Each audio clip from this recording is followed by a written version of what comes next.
खतरा है, यह ओवैसी साहब का मानना है। देखिए एंकर महोदय, भारत एक सेकुलर देश है। यहाँ हिंदू, मुस्लिम, सिख, ईसाई, बौद्ध, पारसी सबको समानता का अधिकार भारत देता है। तो पहला मैं एक सवाल आप मोदी जी से पूछवाएं या आरएसएस से पूछवाएं कि क्या भारत हिंदू राष्ट्र है संविधान के अनुसार? मैं हिंदू हूं, आप हिंदू हैं। हिंदू होना और चीज है, धर्म होना और चीज है। अगर संविधान के अनुसार नहीं है तो मोहन भागवत जी जो कह रहे हैं कि भारत एक हिंदू राष्ट्र है, क्या वो नियमानुसार संविधान के अनुसार सही कह रहे हैं या खाली प्रोपोगंडा फैला रहे हैं? क्योंकि मेरी एक डिबेट एक देश के बड़े चैनल पर सुधांशु त्रिवेदी के साथ थी, और उस गोदी मीडिया की एंकर से जब मैंने बात कही कि नरेंद्र मोदी जी तो पूरे बहुमत में हैं, आप इस राष्ट्र को हिंदू राष्ट्र घोषित कर दीजिए अगर आपके पास फुल बहुमत है।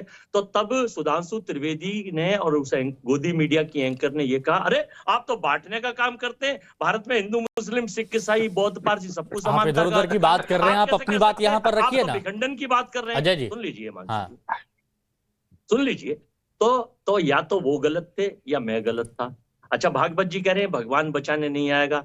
ये नास्तिक आदमी है, ना भगवान को मानते ना राम को मानते। उनका पॉलिटिसाइज करते हैं, उनको यूज करते हैं, उनका यूज करते हैं, और केवल उनके नाम पे चंदा खाना, उनके नाम पे भी अयोध्या कॉरिडोर में घोटाला करना, सीएजी की रिपोर्ट है, उनके नाम पे जमीन घोटाले करना, और अब कह रहे हैं साहब भगवान बचाने नहीं। आदरणीय नेताजी, आप मुद्दे पे नहीं रहते हैं, दिक्कत आपकी सबसे बड़ी यही है।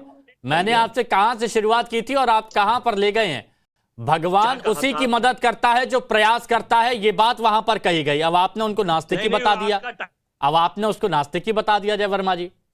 चलिए कोई नहीं, सौरभ मालवीय जी बताइए, सबका सवाल एक ही है कि आरएसएस, मोहन भागवत हिंदू राष्ट्र की बात करते हैं और ये गलत है और इसी से खतरा है। सौरभ मालवीय जी।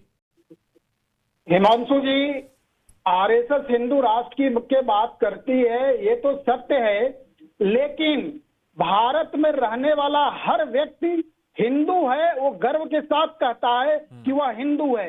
नहीं, मैं तो नहीं हूँ, जीवन पद्धति में, भारतीय जीवन दर्शन में, भारतीय संस्कृति में, इस पर आपत्ति सवाल पूछूंगा मैं। भारत में रहने के कारण इस जलवायु में, इस भूमि में, इस संस्कार में, इस बंधुत्व में, सब कुछ में हिंदू है, हिंदू है, हिंदू है, यह गर्व के साथ प्रत्येक हिंदू कहता है। और इस बात नहीं तो यही कांग्रेस के नेता अजय वर्मा भी कहते हैं, और जो लोग हैं, जितने लोग हैं, सब कहते हैं, सब स्वीकारते हैं, केवल इनको दिखावे के लिए। कांग्रेस का नहीं, अजय वर्मा जी नहीं मानते, दानिश कुरैशी नहीं मानते, और वो ये कह रहे हैं कि जब इस्लामिक राष्ट्र की बात अगर कोई करता है तो उस पर कार्रवाई होती है, तो फिर अगर हिंदू राष्ट्र की बात करता है तो इसको कैसे देखा जाए?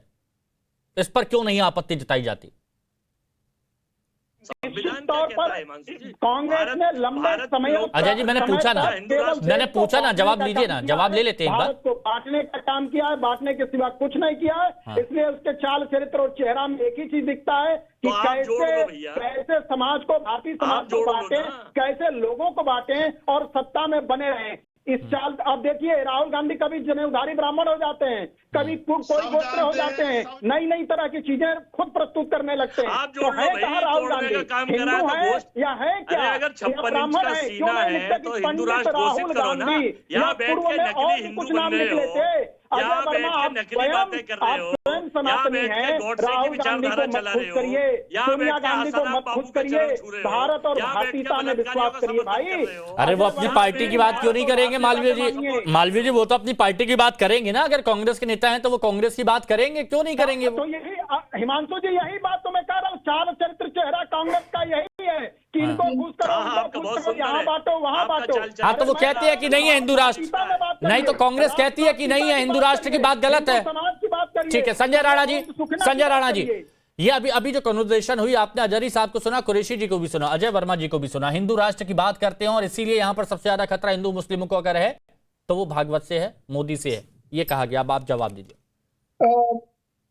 गुड आफ्टरनून मैं फैलो। देखिए ऐसा है कि भागवत साहब ने कोई गलत नहीं बोला, प्रधानमंत्री जी हो चाहे योगी जी, कोई गलत नहीं बोला। देखिए हम बढ़ते हैं तभी कटते हैं। और आपने देखा होगा कि चाहे वो मुगलों का जमाना हो, चाहे अंग्रेजों का जमाना हो, चाहे कांग्रेसियों का जमाना हो, इन्होंने सिर्फ फूट डालो और राज करो की राजनीति की है और करते चले आ रहे हैं। जहां तक बात हो रही थी ओवैसी साहब की, तो ओवैसी साहब की पार्टी की उत्पत्ति जो है, उत्पत्ति करने वाला और जनक जो बहादुर जंग था, वही पाकिस्तान के हितैषी था, जो सरिया को मानना चाहिए और मुस्लिम स्टेट की स्थापना करना चाहता था। उस व्यक्ति के पार्टी से, उस पार्टी के व्यक्तित्व से आप क्या उम्मीद कर सकते हो?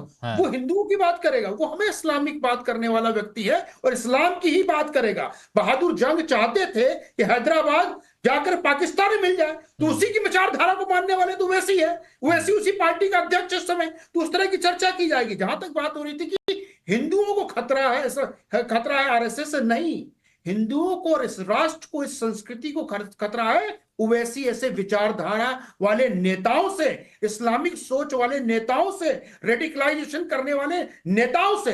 हम ये बोलते हैं कि आप भाई बिल्कुल एकता की बात करनी चाहिए, लेकिन एकता क्यों, आपके एकता के भाई हिंदू ही क्यों दिखाए? आप पार्लियामेंट में बैठ करके जय फिलिस्तीन का नारा लगते हो, इसका मतलब आप इस देश से प्यार नहीं, आप इस्लाम से प्यार करते हो। ठीक है दानिश जी, बोलिए दानिश जी। वो कहीं ना कहीं प्रश्न उठेगा। अच्छा बस अरे अब मैं जवाब दूं। देखिए, सबसे पहली बात तो उन्होंने बहुत सारी बातें बताई कि कासिम रिजवी क्या था, ये क्या था, वो क्या था, पर शायद उनको ये नहीं मालूम, बेचारे अधिवक्ता जो हमारे मित्र थे भाई, उनको ये नहीं पता कि संघ परिवार के साथ में जो मर्ज हो गई वो हिंदू महासभा, वो जिन्ना के साथ अलायंस में लाहौर में और बंगाल में भी सरकारें चला, इतिहास नहीं पता है।